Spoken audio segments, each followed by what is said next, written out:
que veio arrancar o mundo do erro e do pecado. Por que não lhe compreendermos os divinos ensinamentos, se temos fome de amor em nossa alma? Aparentemente sou uma jovem e vós um homem velho, para o mundo, no entanto, sinto que nossos pensamentos são gêmeos na sede de conhecimento espiritual. Da terra inteira nos chegam clamores de revolta e gritos de batalha. Misturam-se o fel dos oprimidos e as lágrimas de todos os que padecem na humilhação e no cativeiro. Tendes conhecimento de todos esses tormentos insondáveis que campeiam em todo o mundo. Vossos livros falam das angústias indefiníveis do vosso espírito sensível e carinhoso. Esses brados de sofrimento chegam até aos vossos ouvidos, a todos os momentos. Onde estão os nossos deuses de marfim, que não nos salvam da decadência e da ruína? Onde Júpiter, que não vem ao cenário do mundo para restabelecer o equilíbrio da maravilhosa balança da justiça divina? Poderemos aceitar um Deus frio, impassível, que se compraz em endossar todas as torpezas dos poderosos contra os mais pobres e os mais desgraçados? Será a providência do céu igual à de César, para cujo poder o mais dileto é aquele que lhe traz as mais ricas oferendas? Entretanto, Jesus de Nazaré trouxe ao mundo uma nova esperança. Aos orgulhosos advertiu que todas as vaidades da terra ficam abandonadas no pórtico de sombras do sepulcro, aos poderosos deu as lições de renúncia aos bens transitórios do mundo, ensinando que as mais belas aquisições são as que se constituem das virtudes morais, imperecíveis valores do céu, exemplificou, em todos os seus atos de luz indispensáveis à nossa edificação espiritual para Deus Todo-Poderoso. Pai de misericórdia infinita, em nome de quem nos trouxe a sua doutrina de amor, com a palavra de vida e redenção. Além de tudo, Jesus é a única esperança dos seres desamparados e tristes, da terra, porquanto, de acordo com as suas doces promessas, hão de receber as bem-aventuranças do céu todos os desventurados do mundo, entre as bênçãos da simplicidade e da paz, na piedade e na prática do bem. Cneio Lucius ouvia Neta, incomovido o silêncio, sentindo-se tocado de uma inquietação mesclada de encanto, qual a que devesse sentir um filósofo do mundo, que ouvisse as mais ternas revelações da verdade pela boca de um anjo.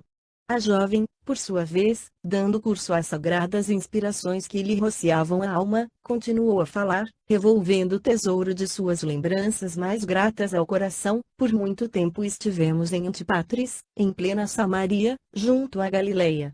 Ali, a tradição de Jesus ainda está viva em todos os espíritos. Conheci de perto a geração de quantos foram beneficiados pelas 50 anos depois. Emanuel. Suas mãos misericordiosas, fiquei conhecendo a história dos leprosos, limpos ao toque do seu amor, dos cegos em cujos olhos mortos fluiu uma vibração nova de vida, em virtude da sua palavra carinhosa e soberana, dos pobres de todos os matizes, que se enriqueceram da sua fé e da sua paz espiritual. Nas margens do lago de suas pregações inesquecíveis, pareceu-me ver ainda o sinal luminoso dos seus passos, quando, alma em prece, rogava ao Mestre de Nazaré as suas bênçãos dulcificantes. Mas Jesus Nazareno não era um perigoso visionário? Perguntou Cneio Lucius, profundamente surpreendido. Não prometia um outro reino, menosprezando as tradições do nosso império, vovô? Respondeu a donzela sem se perturbar, o Filho de Deus não desejou jamais fundar um reino belicoso e perecível, qual possuem os povos da terra. Nem se cansou jamais de esclarecer que o seu reino ainda não é deste mundo, antes ensinou que a sua fundação se destina às almas que desejem viver longe do torvelinho das paixões terrestres. Revolucionária palavra que abençoa todos os aflitos e deserdados da sorte, que manda perdoar o inimigo 70 vezes 7 vezes, que ensina o culto a Deus com o coração, sem a pompa das vaidades humanas, que recomenda a humildade como penhor de todas as realizações para o céu. O Evangelho do Cristo, que tive ocasião de ler em fragmentos de pergaminho, nas mãos dos nossos escravos, é um cântico de sublimadas esperanças no caminho das lágrimas da terra, em marcha, porém, para as glórias sublimes do infinito. O respeitável ancião esboçou um sorriso complacente, exclamando, bondoso, filha, para nós a humildade e o desprendimento são dois postulados desconhecidos. Nossas águias simbólicas jamais poderão descer dos seus postos de domínio e nem os nossos costumes são passíveis de se acomodarem ao perdão, como norma de evolução ou de conquista. Tuas considerações, porém, interessam-me sobremaneira. Mas dize-me, onde auriste semelhantes conhecimentos? Como pudeste banhar o espírito nessa nova fé, a ponto de argumentares fervorosamente em desfavor das nossas tradições mais antigas? Conta-me tudo com a mesma sinceridade que sempre reconheci no teu caráter. Primeiramente, vim a conhecer os ensinamentos do Evangelho, ouvindo, curiosamente, as conversas dos escravos de nossa casa. Após haver pronunciado essas palavras reticenciosas, Célia pareceu meditar gravemente, como se experimentasse uma dificuldade indefinível para atender aos bons desejos do querido avô, naquelas circunstâncias. Em seguida, como se travasse consigo mesma um diálogo silencioso, entre a razão e o sentimento, ruborizou-se, como receosa de expor toda a verdade. 50 anos depois. Emanuel. Cneio Lucius, todavia, identificou-lhe imediatamente a atitude mental, exclamando: fala, filha. Teu velho avô saberá entender o teu coração. Direi, respondeu ela ruborizada, dirigindo-lhe os olhos súplices, na sua timidez de menina e moça. Vovô, será pecado amar? Certo que não, respondeu o velhinho, adivinhando um mundo de revelações no inopinado da pergunta. E quando se ama um escravo? O venerável Patrício sentiu constritiva emoção, ao ouvir a penosa revelação da neta adorada, respondeu, contudo, sem hesitar: filhinha, estamos muito distantes da sociedade em que a filha de um patrício possa unir seu destino ao de algum dos seus servos. Todavia, acrescentou depois de ligeira pausa, chegaste a querer tanto a um homem sujeito a tão dolorosas circunstâncias? Mas, vendo que os olhos da jovem se umedeciam e adivinhando-lhe as comoções penosas e constrangedoras em face daquelas confidências, atraiu-a num beijo, de encontro ao coração, murmurando-lhe ao ouvido em tom carinhoso: não temas os julgamentos do avôzinho, inteiramente devotado ao teu bem-estar. Revela-me tudo sem omitir detalhe algum da verdade, por mais dolorosa que ela seja. Saberei compreender a tua alma, acima de tudo. Ainda que as tuas aspirações amorosas e os teus sonhos áureos de menina hajam pousado no ser mais abjeto e desprezível, não te amarei menos por isso, e, confiando em ti mesma, saberei respeitar a tua dor e a tua dedicação. Confortada com aquelas palavras, que deixavam transparecer generosidade e sinceridade absolutas, Célia prosseguiu: faz 2 anos que papai nos levou em uma de suas excursões encantadoras, pelo lago extenso, na região onde possuímos a nossa casa. Além de mim, da mamãe e da Elvídia, ia conosco um jovem escravo adquirido na véspera e o qual, em vista da sua perícia nos remos, auxiliava a tarefa de abrir caminho ao longo das águas.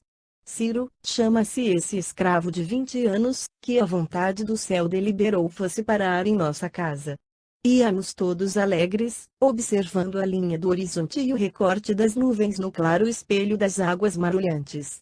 De vez em quando, Ciro me dirigia o olhar lúcido e calmo, que me produzia uma emoção cada vez mais intensa e indefinível. Quem poderá explicar esse mistério santo da vida? Dentro desse divino segredo do coração, basta, às vezes, um gesto, uma palavra, um olhar, para que o espírito se algeme a outro para sempre. Fez uma pausa na exposição de suas reminiscências, e, observando-lhe a emotividade a desbordar dos olhos úmidos, Cneio Lucius animou-a: continua, filhinha. Faço questão de ouvir e sentir a tua história toda. Nosso passeio, prosseguiu ela com os olhos da alma mergulhados no painel de suas mais íntimas recordações, corria sereno e 50 anos depois. Emanuel. Sem tropeços, quando, em dado instante, se levantou uma onda larga, impelida pelo vento forte.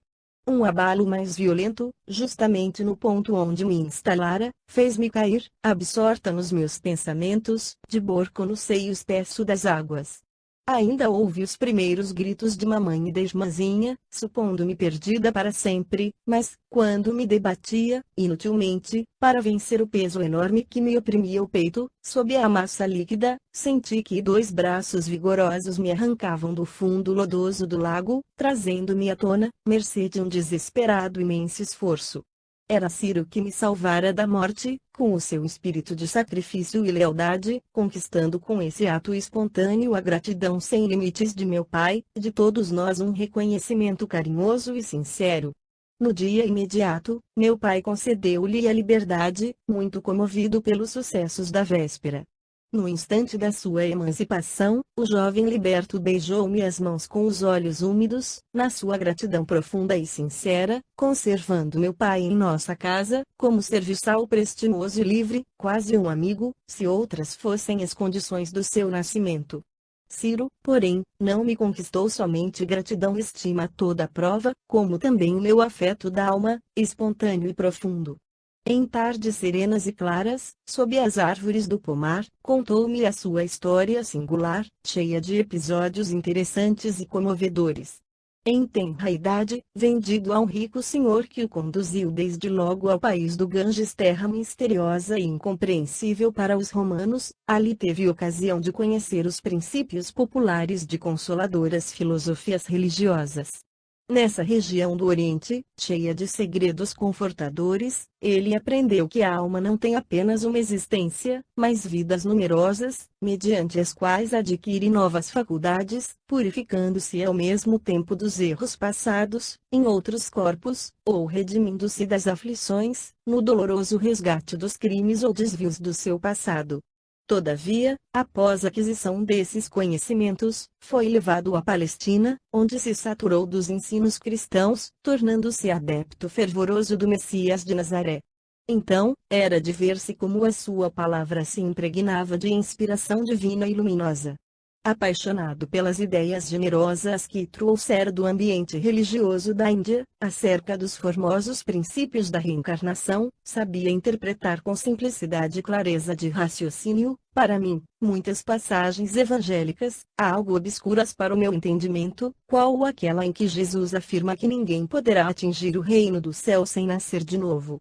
Fosse ao crepúsculo langoroso da Palestina, fosse ao luar caricioso das suas noites estreladas, quando descansava das fadigas do trabalho diuturno, falava-me ele das ciências da vida e da morte, das coisas da terra e do céu, com os dons divinos da sua inteligência, mantendo o meu. 50 anos depois. Emanuel. Espírito suspenso entre as emoções da vida física e as gloriosas esperanças na vida espiritual. Enlevada pela doce carícia de suas expressões e gestos de ternura, afigurava-se-me ele a alma gêmea do meu destino, reservada por Deus a me estimar e compreender, desde as vidas mais remotas. Durante um ano a vida nos correu em mar de rosas, porque nos amávamos intensamente.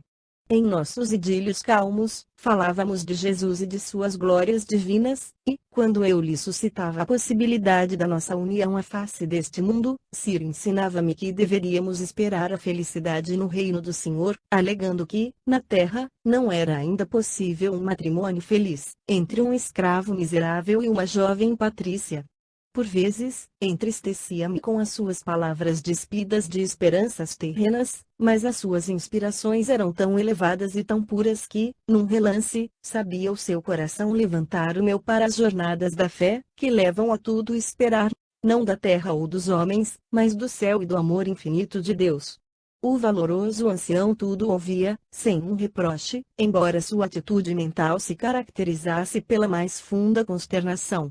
Observando que a neta fizera uma pausa na encantadora e triste narrativa, Cneio Lucius interrogou-a com benevolência: qual a atitude desse rapaz para com teu pai? Ciro admirava-lhe a generosidade franca e espontânea, revelando no íntimo a mais santa gratidão pelo seu ato de fraternidade, quando o alforriou para sempre. A todo propósito, ensinava-me a respeitá-lo cada vez mais e a lhe realçar as qualidades mais elevadas. Falava-me, constantemente, de suas atitudes generosas, com entusiasmo, admirando-lhe a dedicação ao trabalho e a singular energia. Elvídio nunca soube do teu amor? Perguntou o avô admirado. Soube, sim, respondeu Célia humildemente. Contar-vos-ei tudo, sem omitir um só detalhe. Em nossa casa havia um chefe de serviço, que dirigia as atividades de todos os servos da família. Pausanias era um coração amigo do escândalo e nada sincero. Meu pai, atendendo à necessidade de viajar constantemente, conservava-o quase como mandatário de sua vontade, em função dos seus numerosos interesses e pausanias. Muita vez, abusou dessa confiança generosa para estabelecer a discórdia em nosso lar. Observando a minha intimidade com o jovem liberto, cujos dotes morais tão fortemente me haviam impressionado o coração, esperou, certa feita, o regresso de meu pai, de uma viagem à Idumeia, envenenando-lhe então o espírito com insinuações caluniosas da minha conduta. E que fez Elvídio? Interrogou o velhinho bruscamente, cortando-lhe a palavra, como se adivinhasse o desenrolar de todas as cenas ocorridas à distância. Repreendeu minha mãe, asperamente, inculpando-a, e chamou-me à sua presença, de maneira que lhe recebesse as admoestações e conselhos. 50 anos depois. Emanuel. Necessários, sem jamais permitir que eu lhe expusesse tudo, com a sinceridade e franqueza com que o faço agora. E quanto ao liberto, perguntou Cneio Lucius, ansioso por conhecer o desfecho do caso, mandou pô-lo a ferros, ordenando a Pausanias lhe aplicasse a punição que julgasse necessária e conveniente. Atado ao tronco, Ciro foi açoitado várias vezes, pelo crime de me haver ensinado a amar pelo coração e pelo espírito com o mais carinhoso respeito a todas as tradições do mundo e da família, no altar do devotamento silencioso e do sacrifício espiritual.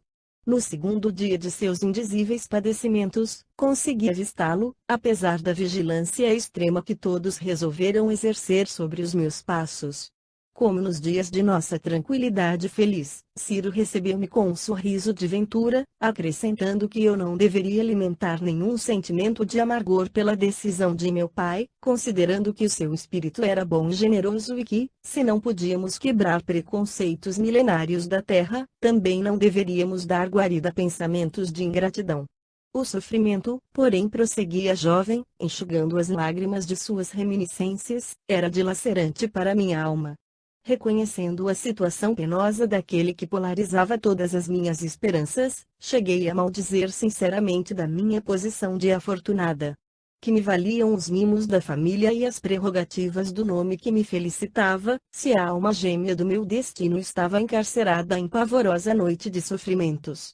Expus-lhe, então, minha tortura íntima e os meus amargurados pensamentos. Ciro ouviu-me com resignação e brandura, respondendo-me, depois, que ambos tínhamos um modelo, um mestre, que não era deste mundo, e que o Salvador nos guardaria no céu um ninho de ventura, se soubéssemos sofrer com resignação e simplicidade, à maneira dos bem-aventurados de sua palavra sábia e doce. Acrescentou que o Cristo também amara muito e, entretanto, perlustrou os caminhos da incompreensão terrestre, sozinho e abandonado. Se éramos vítimas de um preconceito ou de perseguições, tais sofrimentos deviam ser justos, por certo, dados os desvios do nosso passado espiritual, de eras prístinas, acrescentando que Jesus se sacrificaria pela humanidade inteira, embora de coração imaculado como o lírio e manso como o cordeiro, que valem nossos sofrimentos comparados aos dele, no alto da cruz da impiedade e da cegueira humanas. Dizia-me valorosamente: Célia, minha querida, levanta os olhos para Jesus e caminha. Quem melhor que nós poderá compreender esse doce mistério do amor pelo sacrifício? Sabemos que os mais felizes não são os que dominam e gozam neste mundo, mas os que compreendem os desígnios divinos, praticando-os na vida, ainda que nos pareçam as criaturas mais desprezíveis e mais desventuradas. Além disso, querida, para os que se amam pelos laços sacrossantos da alma, não existem preconceitos nem obstáculos, no espaço. 50 anos depois. Emanuel. E no tempo. Amar-nos-emos, assim, constantemente, esperando a luz do reino do Senhor. Soa, agora, o penoso instante da separação, mas, aqui ou além, estará sempre viva em meu peito, porque hei de amar-te toda a vida, como o verme desprezado que recebeu o suave sorriso de uma estrela. Poderão, acaso, separar-se os que caminham com Jesus através das névoas da existência material? Não prometeu o Mestre o seu reino ditoso a quantos sofressem de olhos voltados para o amor infinito do seu coração? Sejamos conformados e tenhamos coragem. Além destes espinhais, desdobram-se estradas floridas, onde repousaremos um dia sob a luz do ilimitado Se sofremos agora, deve haver uma causa justa, oriunda de tenebroso passado, em sucessivas existências terrenas. Mas a vida real não é esta, e sim a que viveremos amanhã, no ilimitado plano da espiritualidade radiosa. Enquanto as suas expressões consoladoras me retemperavam o ânimo combalido, via-lhe o rosto macerado e os cabelos empastados de copioso suor, que me deixavam entrever um sofrimento físico martirizante e infinito. Embora a sua palidez extrema, Ciro me sorria e confortava. Sua lição de paciência e fé embalsamou-me o coração, e aquela corajosa serenidade deveria constituir, para mim, precioso incitamento à fortaleza moral, em face das provas. Consolei-o, então, do melhor modo, testemunhando-lhe minha compreensão funda e sincera, quanto ao sentido daquelas palavras de bondade e ensinamento, compreensão que eu guardaria no imo, para sempre. Prometemo-nos, reciprocamente, a mais absoluta calma e confiança em Jesus, bem como eterna fidelidade neste mundo, para nos unirmos, um dia, nos céus. Terminados os rápidos minutos que consegui para falar ao encarcerado, reconstituí as energias interiores da minha fé, enxugando corajosamente as próprias lágrimas. Procurei minha mãe, e implorei sua intercessão afetuosa, de modo a cessarem as cruéis punições que Pausanias impusera ao bem-amado de minha alma, dando-lhe ciência dos quadros penosos que presenciara. Ela comoveu-se profundamente com a minha narrativa e obteve de meu pai a ordem para que Ciro fosse libertado, sob certas condições, que, apesar de penosas, constituíram para mim um brando alívio. Que condições? Perguntou Cneio Lucius, admirado, ante o romance comovedor da neta, cujos 18 anos atestavam a mais profunda intensidade de sofrimento. Meu pai acedeu.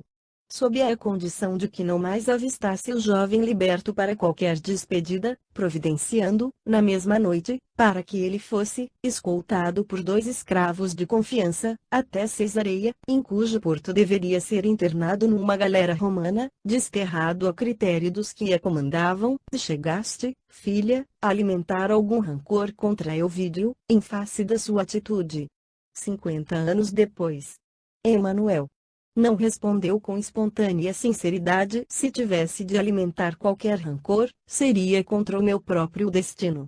Aliás, Ciro ensinava-me sempre que não podem caminhar para Jesus aqueles que não honrarem pai e mãe, de acordo com os preceitos divinos.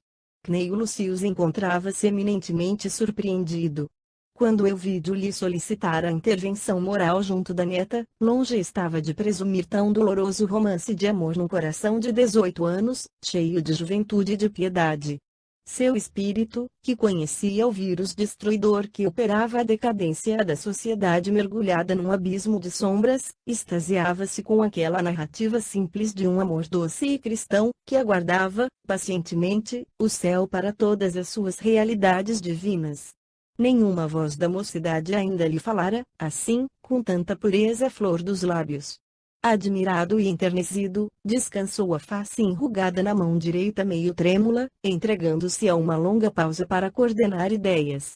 Ao cabo de alguns minutos, notando que a neta aguardava ansiosa a sua palavra, perguntou com a mesma benevolência: minha filha, esse jovem escravo jamais abusou da tua confiança ou da tua inocência? Ela fixou nele os olhos serenos, em cujo fulgor cristalino podiam ler-se uma candidez e sinceridade a toda a prova, exclamando sem hesitar: nunca! Jamais Ciro permitiu que os meus próprios sentimentos pudessem tisnar-se de qualquer tendência menos digna. Para demonstrar-vos a elevação de seus pensamentos, quero contar-vos que, um dia, quando conversávamos à sombra de velha oliveira, notei que sua mão pousara levemente em meus cabelos, mas, no mesmo instante, como se nossos corações se deixassem levar por outros impulsos, retirou-a, dizendo-me comovido: Célia, minha querida, perdoa-me. Não guardemos qualquer emoção que nos faça participar das inquietações do mundo, porque, um dia, nos beijaremos no céu, onde os clamores da malícia humana não poderão atingir-nos. Cneio Lucius contemplou de frente a neta, cuja sinceridade diamantina lhe radiava dos olhos cândidos e valorosos, exclamando: sim, filha, o homem a quem te consagras possui um coração generoso e diferente do que se poderia presumir no peito de um escravo, ao inspirar-te um amor tão distante das concepções da mocidade atual. E acentuando as palavras, como se quisesse imprimir-lhes nova força, com vistas a si mesmo, continuou após ligeira pausa: além disso, essa nova doutrina, qual aceitaste, deve conter uma essência profunda, dado o maravilhoso elixir de esperança que destila nas almas sofredoras. Acredito, agora, que Elvídio não sondou bastante o assunto para conhecer a questão nas suas facetas numerosas. É verdade, avô, respondeu confortada, como se houvesse encontrado um bálsamo para as suas feridas mais íntimas. Meu pai, a princípio, não receava que analisássemos os estudos evangélicos. 50 anos depois. Emanuel.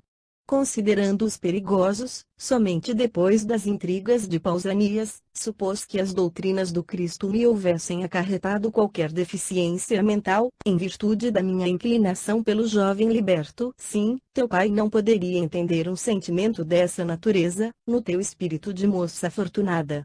Mas, ouve, já que me falaste com uma ponderação que não admite reprovações ou corretivos, quais são as tuas perspectivas de futuro?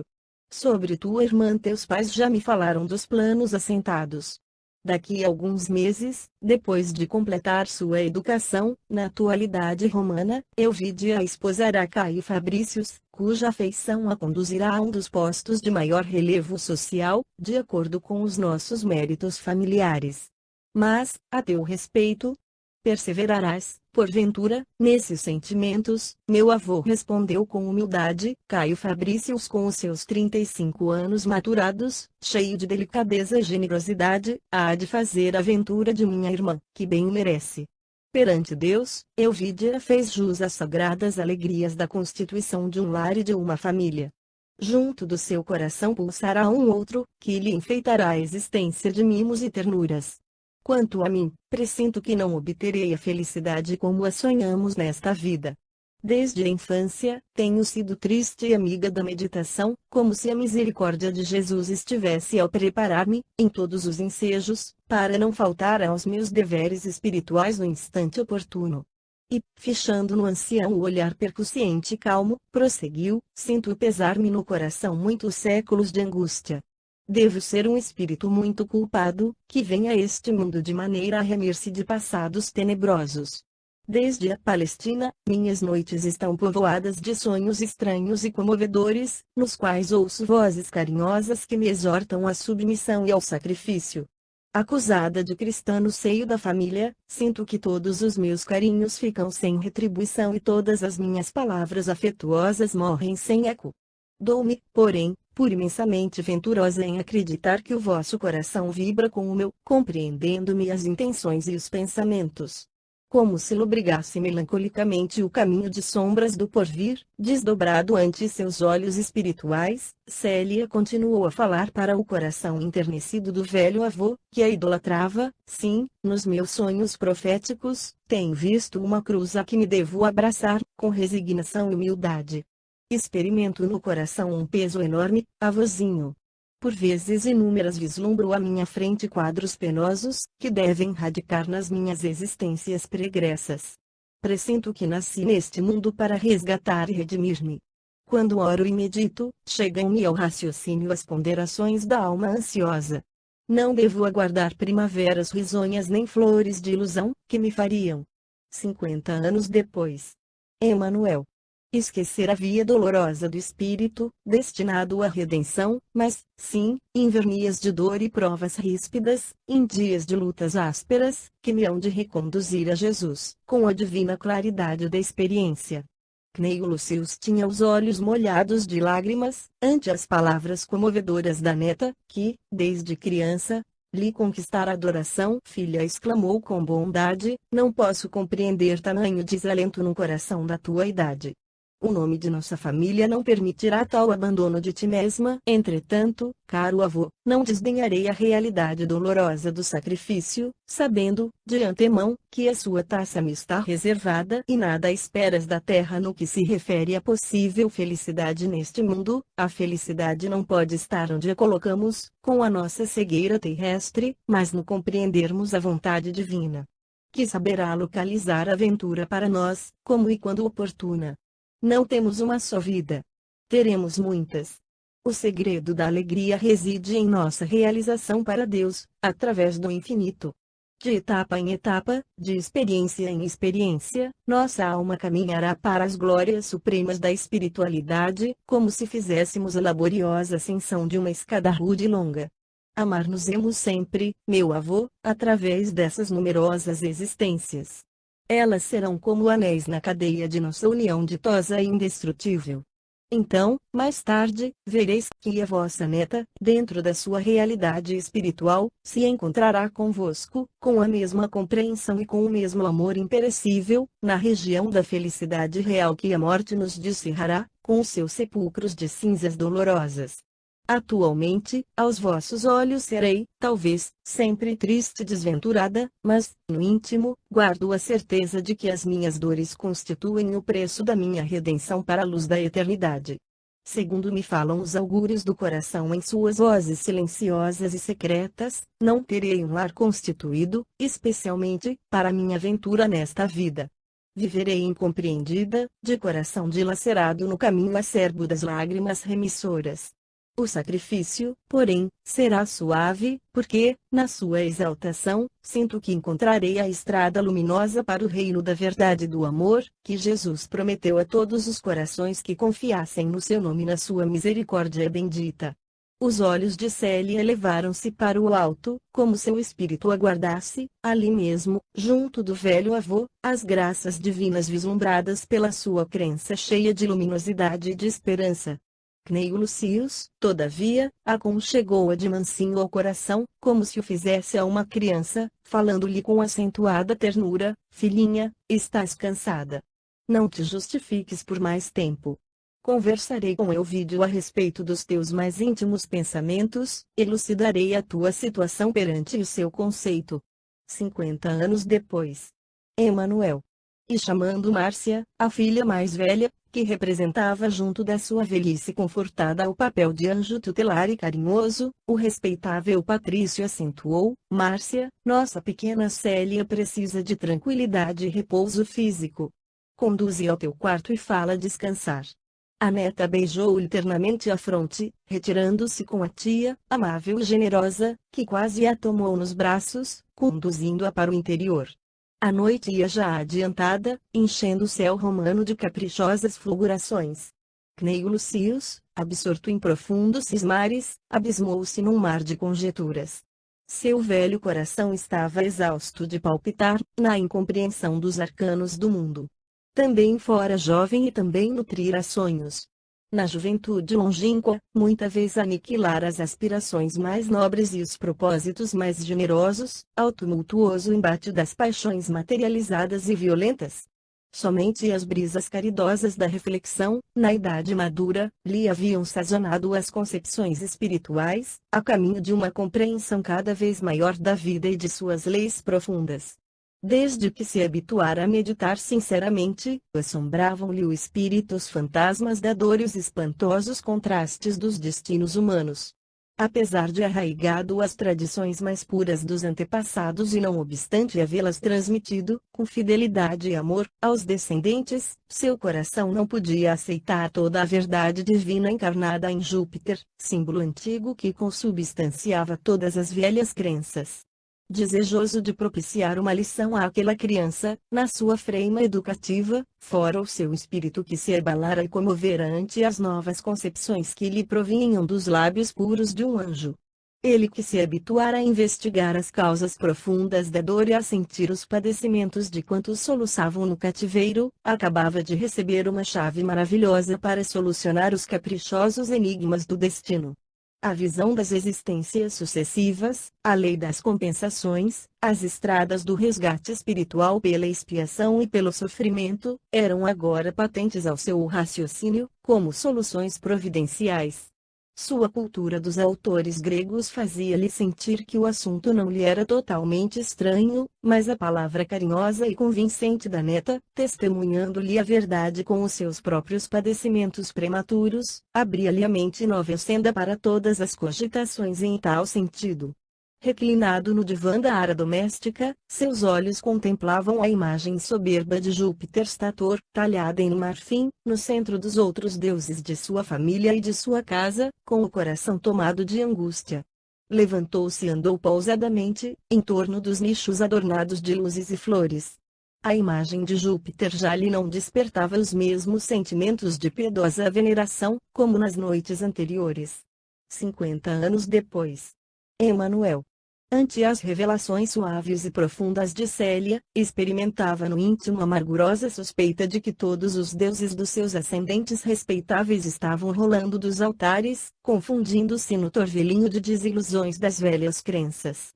De alma opressa, o patrício venerando observava que novas equações filosóficas e religiosas apossavam-se, precipitadamente, do seu coração. Em seguida, receoso e aturdido, Cneio Lucius escutava no íntimo doce rumor de uns passos divinos. Parecia-lhe que a figura suave e enérgica do profeta de Nazaré, cuja filosofia de perdão e de amor conhecia através das pregações então correntes, surgia no mundo para estilhaçar todos os ídolos de pedra, a assenhorear-se do coração humano para sempre. O respeitável ancião, se era amigo da verdade, não o era menos do sagrado depósito das tradições austeras. No compartimento consagrado às divindades do lar, sentiu que o ambiente lhe asfixiava o coração e o raciocínio. Instintivamente, abriu uma das amplas janelas mais próximas, por onde o ar da noite penetrou em rajadas, refrescando-lhe a fronte atormentada. Debruçou-se para contemplar a cidade quase adormecida. Sua conversa com a neta pareceu-lhe haver durado um tempo indefinido, tão grande fora o efeito das suas asserções profundas e empolgantes. De olhos úmidos, contemplou o curso do Tibre em toda a paisagem que o olhar abrangia, descansando o pensamento abatido nos efeitos de luz que a claridade lunar operava caprichosamente sobre as águas. Por quantas horas contemplou as constelações fulgurantes, sondando os mistérios divinos do firmamento? Somente muito depois, aos albores da madrugada, a voz cariciosa de Márcia veio despertá-lo de suas cogitações graves e intensas, convidando-o a recolher-se. Cneio Lucius dirigiu-se, então, para o quarto, a passos vagarosos, a fronte vincada de angústia, olhos fundos e tristes, como alguém que houvesse chorado amargamente. E sombras domésticas. A vida das nossas personagens, em Roma, reiniciou-se sem grandes acontecimentos nem surpresas. Elvídio Lucius, apesar do amor à província, experimentava a agradável sensação de haver voltado ao antigo ambiente, a ocupar um cargo mais elevado, no qual haveria de enriquecer, sobremaneira, os valores de sua vocação política ao serviço do Estado. Concedendo liberdade a Nestório, fizera questão de admiti-lo nos trabalhos do seu cargo e da sua casa, como cidadão culto e independente, que era. Foi assim que o antigo escravo, alugando um cômodo de habitação coletiva nas imediações da Porta Salária, tornou-se professor de suas filhas e auxiliar de trabalho, durante 8 horas diárias, com vencimentos regulares. 50 anos depois. Emanuel. Fora disso, o liberto ficava inteiramente livre para cuidar dos seus interesses particulares. E soube aproveitar essas folgas, valendo-se da oportunidade para consolidar a melhoria de situação. Assim é que, à noite, ensinava primeiras letras a discípulos humildes, que lhe contratavam os serviços, facultando-se um vasto campo de relações e dando expansão aos seus pendores afetivos, em reuniões carinhosas que lhe propiciavam novas energias ao coração. Bastou um mês para que ficasse conhecendo os centros mais importantes da cidade, seus homens ilustres, monumentos, classes sociais, fazendo amizades sólidas na esfera humilde em que vivia. Apaixonado pelo cristianismo, circunstância que Elvídio Lucius desconhecia, não se furtou à satisfação de conhecer os companheiros de ideal, de modo a cooperar com o seu contingente na tarefa abençoada de edificar as almas para Jesus, naqueles sombrios tempos que o pensamento cristão atravessava, entre ondas largas de incompreensão e de sangue. A palavra fácil de Nestório, aliada à circunstância de suas relações pessoais com o presbítero Joanes, discípulo dileto de João Evangelista na igreja de Éfeso, circunstância que lhe facultava o mais amplo conhecimento das tradições de Jesus, proporcionou-lhe, imediatamente, um lugar destacado entre os companheiros de fé, que, 2 vezes na semana, se reuniam à noite, no interior das catacumbas da Via Nomentana, para estudar as passagens do Evangelho e implorar a assistência do Divino Mestre. O reinado de Adriano, embora liberal e justo, de início, caracterizou-se pela perseguição e pela crueldade, depois dos terríveis acontecimentos da Guerra Civil da Judéia. Posteriormente a 131, todos os cristãos se viram compelidos a buscar novamente o refúgio das catacumbas, para as suas preces. Perseguição tenaz e implacável era movida pela autoridade imperial a todos os núcleos de ideias ou de personalidades israelitas. Os adeptos de Jesus apenas se reconheciam, entre si, na cidade, por um vago sinal da cruz, que os identificava fraternalmente onde quer que se encontrassem. Nestório não desconhecia o perigoso ambiente, buscando adaptar-se à situação, quanto possível, de maneira a continuar servindo o Cristo na sua fé íntima, sem trair o cumprimento dos seus deveres, em consciência. Votava a Elvídio Lucius e a sua família extremado respeito e sincera estima. Jamais poderia esquecer que recebera de suas mãos generosas a liberdade plena. Era assim que se desobrigava de suas responsabilidades, com satisfação e devotamento. Em pouco tempo, chegava à conclusão de que ambas as jovens estavam devidamente preparadas para a vida, dado o seu grande cabedal de conhecimentos, através da leitura, mas, Elvídio Lucius, cultivando a sua simpatia da primeira hora, conservaram-o no seu gabinete de trabalho, onde o liberto teve ocasião de lhe testemunhar o seu reconhecimento e admiração, fortalecendo-se, cada vez mais, os laços de amizade recíproca. 50 anos depois. Emanuel. Fazia já um mês que os nossos amigos tinham regressado a Roma, quando o censor Fábio Cornélio fez questão de abrir o seu palácio para a apresentação dos filhos a todas as figuras destacadas do patriciado. A essa festa de larga projeção social, compareceu o próprio Adriano, com o prefeito e Cláudia Sabina, enaltecendo o esplendor do acontecimento. Nessa noite memorável para os destinos das nossas personagens, tudo era um deslumbramento de luz e flores, na suntuosa residência do antigo bairro das Carinas. Nos jardins luxuosos brilhavam tochas artisticamente dispostas, enquanto no lago improvisado graciosas embarcações se pejavam de músicos e cantores. As melodias das harpas misturavam-se aos sons das flautas, dos alaúdes e atabales, junto dos quais, escravos esbeltos e jovens erguiam vozes cariciosas e cristalinas. Mas não era só. Fábio Cornélio e Júlia Spinter, movimentando todos os recursos materiais, apresentaram uma festividade a rigor, de cujas características a aristocracia romana haveria de guardar indelével lembrança. Luzes em profusão, mesas altas, flores preciosas, extravagantes adornos do Oriente, cantores e bailarinos famosos, apresentação de antílopes gigantescos que lutariam com escravos atléticos, na arena preparada a capricho, para os fins a que se destinava. Gladiadores e artistas mesclavam-se com a legião de convivas, em soberbo painel de maravilhosa lacridade. Cláudia Sabina, depois de algum esforço, conseguiu atrair a atenção de Elvídio Lucius, que se lhe mostrava redil, interessando a palavra direta do imperador por sua figura e feitos. De vez em quando, uma referência carinhosa e vaga, que o patrício recebia alarmado, receoso de voltar à recordação dos tempos inquietos da juventude. Enquanto isso, Lólio Úrbico, oferecendo o braço a Alba Lucínia, conduzia, de leve, as alamedas extensas e floridas em derredor do lago artificial, que brilhava à luz da noite, num como deslumbramento. Retido propositadamente por Cláudia, junto do imperador, Elvídio ouvia a palavra generosa de César, a demonstrar evidente interesse pela sua pessoa. Elvídio Lucius, exclamava Adriano com sorriso afável e atencioso, folgo muito de revê-lo em nosso ambiente. E designando Cláudia Sabina, de pé, a seu lado, acrescentava, nossa amiga falou-me de sua preciosa capacidade de trabalho e eu o felicito. Tenho, agora, numerosas obras de importância, em Tibur, onde necessito do concurso de um homem operoso e inteligente, que traga consigo a volúpia da atividade.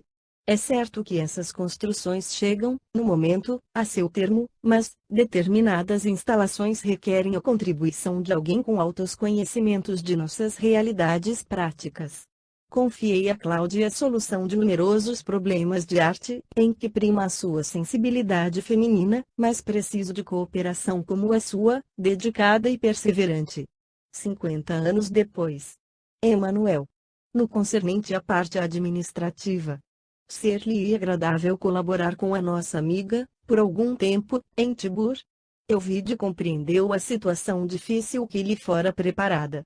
Em consciência, não poderia aceitar com satisfação semelhante encargo, mas César não precisava expressar uma ordem, além da manifestação de seus desejos. Augusto replicou interpelado com reverência: Vossa gentileza honra os meus esforços.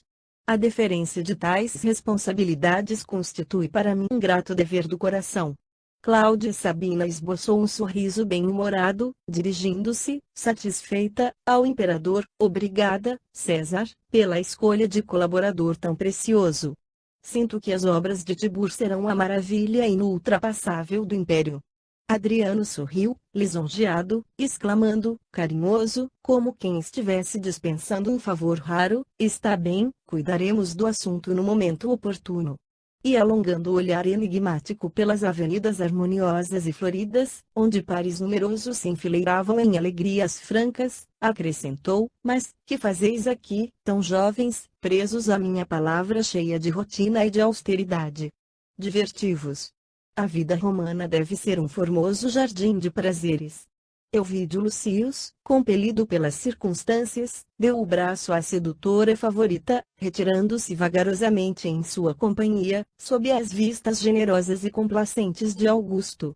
Cláudia Sabina não conseguiu dissimular a incoercível emoção que intimamente afligia, em face da situação que ia conduzir ao braço do homem que polarizava suas aspirações de mulher, e, dados alguns passos, foi a primeira a romper o constrangido silêncio. Elvídio disse em voz quase súplice: reconheço, agora, a linha de responsabilidades sociais que nos separam, mas será possível que me houvesses esquecido?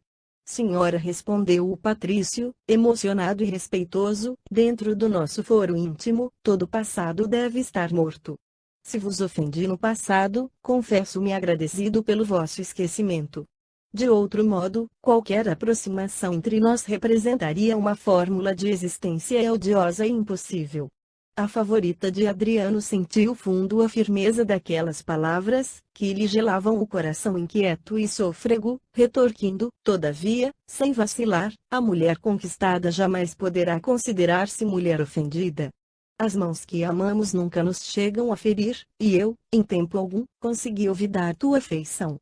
Imprimindo à voz uma inflexão de humildade, acrescentava: Elvídio, tenho sofrido muito, mas tenho-te esperado em toda a vida. Vencida e humilhada na juventude, não sucumbi ao desespero para aguardar, confiante, o teu regresso ao meu amor.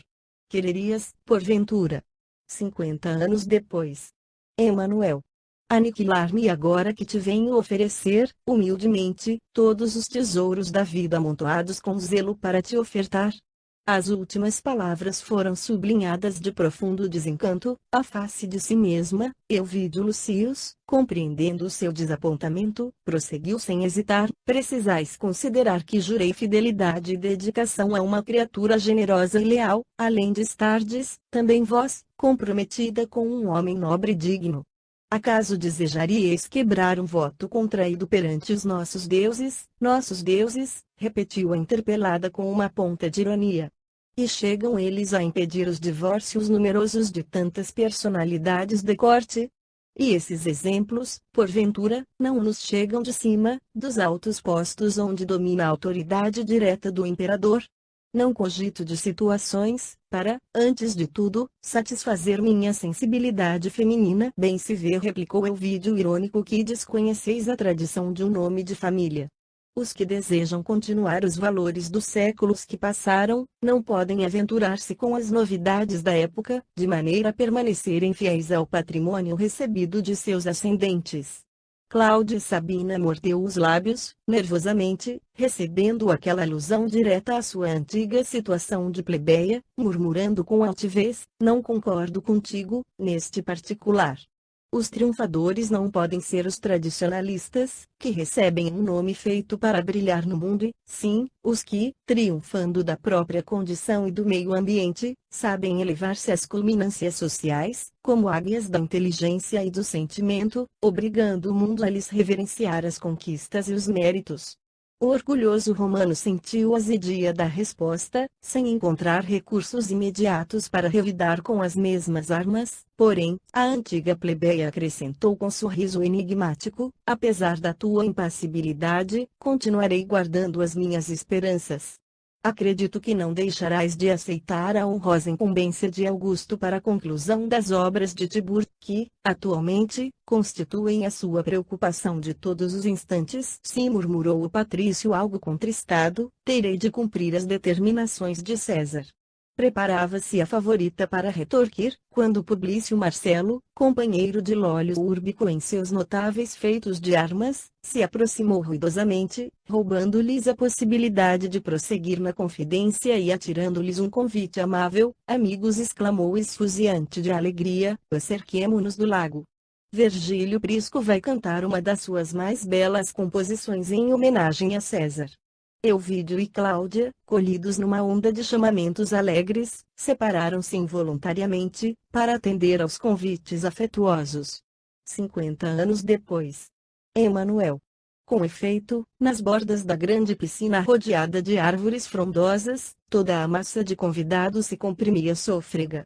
Mais alguns instantes e a voz aveludada de Virgílio enchia o ambiente de sonoridades, entre as quais se destacavam as notas melodiosas das cítaras e dos alaúdes que o acompanhavam.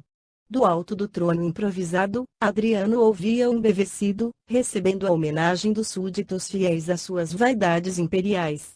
Em ligeiro retrospecto acompanhemos, contudo, Alba Lucínia e Lólio Úrbico através de pequeno giro pelas alamedas claras e floridas.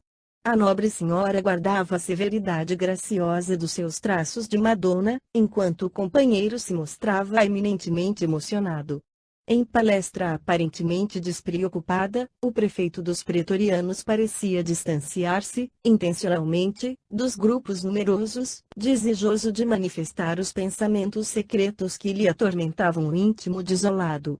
Em dado instante, muito pálido, exclamou em atitude quase súplice: senhora, eu vos vi pela primeira vez há mais de 20 anos. Celebravam-se os vossos esponsais com um homem digno e eu lamentei, sinceramente, não haver chegado mais cedo para disputar-vos. Acredito que vosso coração se alarme com estas minhas revelações inoportunas, mas, que fazer, se o homem apaixonado é sempre a mesma criança de todos os tempos, que não mede situações nem circunstâncias para ser sincero? Perdoai-me se vos ofendo a suscetibilidade superior e generosa, mas tenho necessidade inelutável de vos afirmar de viva voz o meu amor. Alba Lucínia escutava-o, penosamente impressionada com aquelas declarações sinceras e peremptórias.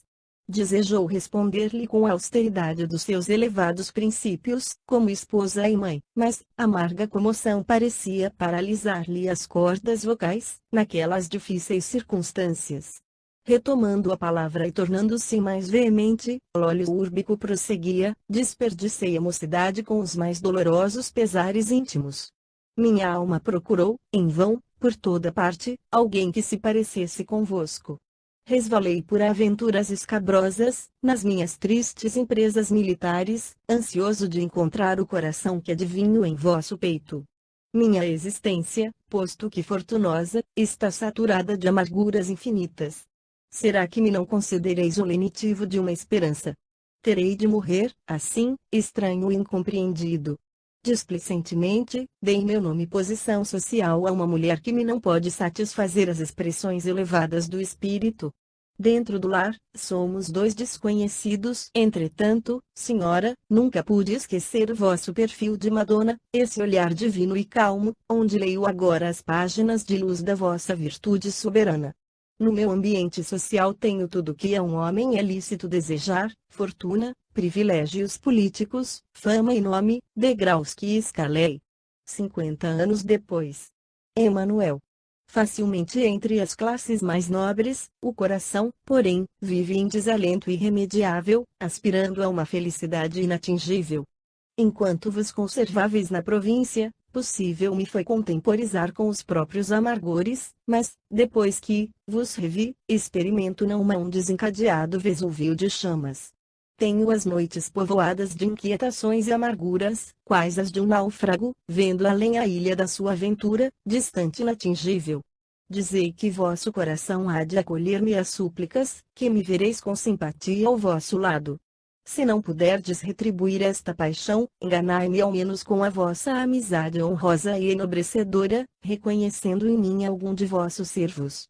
A nobre senhora tornara-se lívida, o coração lhe pulsava alarmado, em ritmo violento. Senhor prefeito, conseguiu balbuciar, quase desfalecente: lamento bastante haver inspirado sentimentos dessa natureza e não posso honrar-me com a vossa homenagem afetiva, porquanto vossas palavras evidenciam a violência de paixão insensata e desastrosa.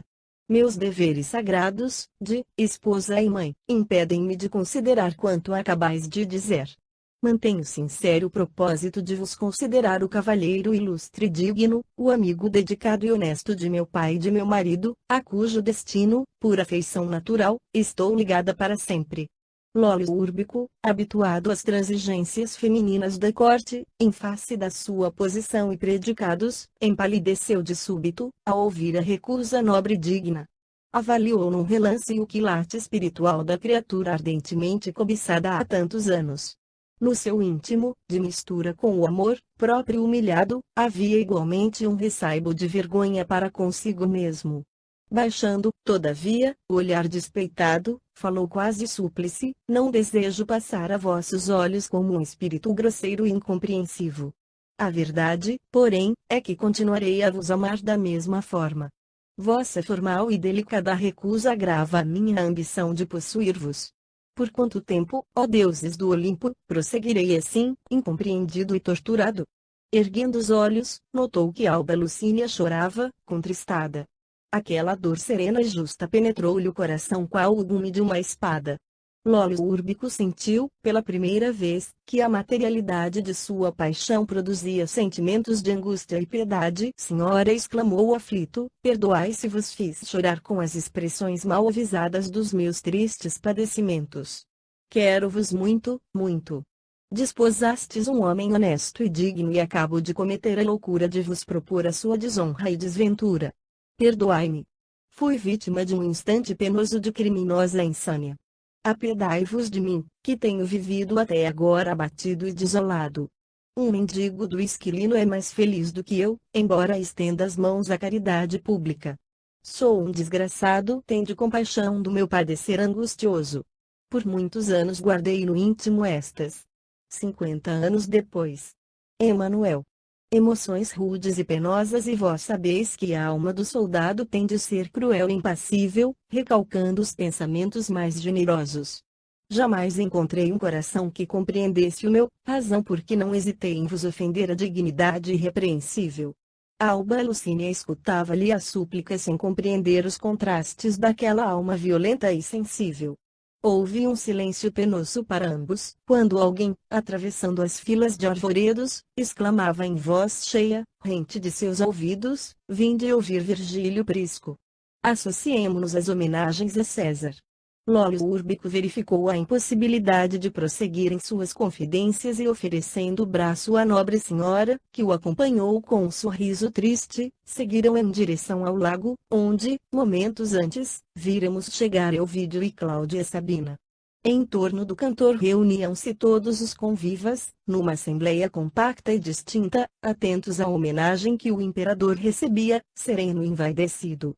A canção encomendada pelos anfitriões era um longo poema no estilo da época, onde os feitos de Adriano excederam, glorificados, a todas as realizações precedentes do Império. Nas expressões bajuladoras do artista, herói algum havia excedido nos feitos brilhantes de Roma. Generais e poetas, cônsules e senadores célebres ficavam aquém do que tivera a ventura de ser filho adotivo de Trajano. No alto do trono ali erguido a caráter, o imperador dava largas à sua vaidade pessoal, com francos sorrisos. Todos o rodeavam. Numerosas autoridades lá estavam, associando-se ao honroso preito de Fábio Cornélio e família. Não podemos esquecer que Elvídia e Caio Fabrícios lá se viam juntos embevecidos na sua risonha primavera de amor, enquanto Cneio Lucius, obrigado pelas circunstâncias a comparecer, amparava-se ao braço de Célia, meio trêmulo na sua avançada velhice e desejoso de patentear aos filhos que o seu coração também participava do júbilo geral. Emudecidos os alaúdes, uma legião de jovens despetalou centenas de róseas coroas trazidas por escravos em grandes bandejas prateadas, envolvendo o trono em nuvem de pétalas odorantes. Vibraram novas harmonias e o coro dos dançarinos exibiu novos bailados, cheios de figurações interessantes e estranhas. O vinho transbordou, enchendo quase todas as frontes de fantasia e, com a caçada dos antílopes fabulosos, terminou a festa que ficou gravada, para sempre, na mente de todo o patriciado. Elvídio Lucius